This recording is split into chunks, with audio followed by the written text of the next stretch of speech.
perkenalkan nama aku Putri Anggraini. Di sini aku mau menjelaskan kepada kalian terkait pemilu. Nah, pemilu itu udah gak asing lagi ya di telinga kita, apalagi kita sebagai warga negara di Indonesia yang menganut sistem demokrasi. Tetapi sebelum aku membahas terkait pemilu lebih lanjut, yuk kita bahas dulu sejarah pemilu di Indonesia. Sejarah pemilu di Indonesia. Pemilu di Indonesia pertama kali diselenggarakan pada tahun 1955, yaitu tepatnya setelah proklamasi kemerdekaan Republik Indonesia. Pemilu di tahun ini merupakan pemilu pertama yang diselenggarakan dalam sejarah proklamasi kemerdekaan Indonesia. Pemilu di tahun ini dilaksanakan pada masa demokrasi parlementer dan pada kabinet Burhanuddin Harahap. Pemungutan suara dalam pemilu 1955 ini dilakukan sebanyak 2 kali, yaitu untuk memilih anggota DPR pada tanggal 29 September 1955 dan untuk memilih anggota Dewan Konstituante pada tanggal 25 Desember 1955. Pelaksanaan pemilu 1955 ini menggunakan sistem pemilu proporsional. Pada masa pemilu ini, Indonesia telah dipimpin oleh Soekarno sebagai presiden dan Muhammad Hatta selaku wakil presiden. Pada 5 Juli 1959, Soekarno mengeluarkan dekret presiden terkait Undang-Undang Dasar 1945 yang dinyatakan sebagai dasar negara. Adapun konstituante dan DPR hasil pemilu dibubarkan dan diganti dengan DPR GR. Kabinet diganti dengan Kabinet Gotong Royong, serta Ketua DPR, MPR, BPK, dan MA diangkat sebagai pembantu Soekarno dengan jabatan menteri.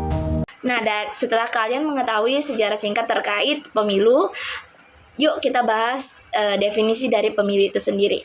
Pemilu ialah suatu sarana pelaksanaan kedaulatan rakyat yang dilakukan secara langsung, umum, bebas, rahasia, jujur, dan adil di dalam negara Indonesia yang berdasarkan kepada Pancasila dan Undang-Undang Negara Republik Indonesia tahun 1945. Nah, definisi pemilu secara singkatnya dapat dilihat dari poin-poin berikut.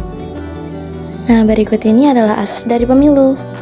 Nah, kita akan masuk pada poin penting dari pemilu itu sendiri. Nah, itu terdapat pemilihan presiden, wakil presiden, pemilihan legislatif, dan pilkada.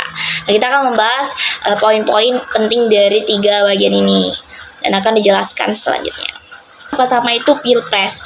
Nah, pilpres sendiri ya pemilihan presiden dan wakil presiden di Indonesia, yang dimana acara ini berlangsung setiap 5 tahun sekali dan merupakan momen terpenting dalam dunia politik. Nah, dampak dari pemilihan pilpres ini ya itu berpengaruh terhadap aspek kehidupan di dalam negara.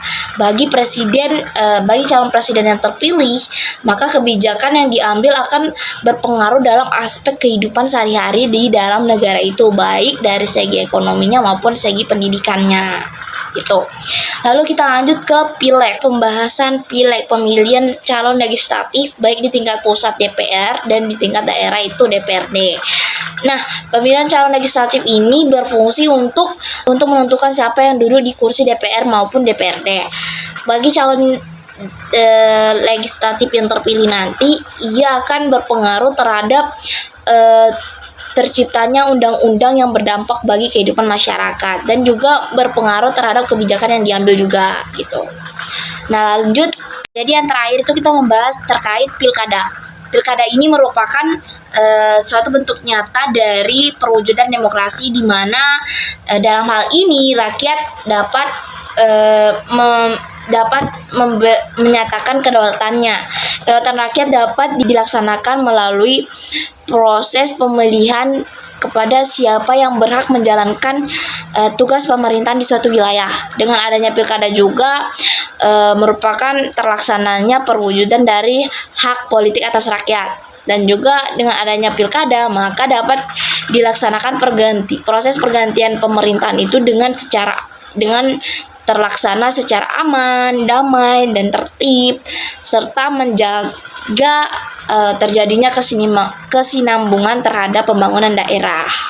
Nah, dari semua pemaparan yang saya paparkan tadi, baik dari poin-poinnya maupun pengertiannya Dapat disimpulan bahwa pemilu baik pilpres, pilkada maupun pileg itu merupakan suatu perwujudan dari sistem demokrasi di Indonesia, di mana rakyat diberikan kebebasan dalam mengapresiasikan pendapat dan pilihan mereka terhadap calon pemimpin yang mereka inginkan.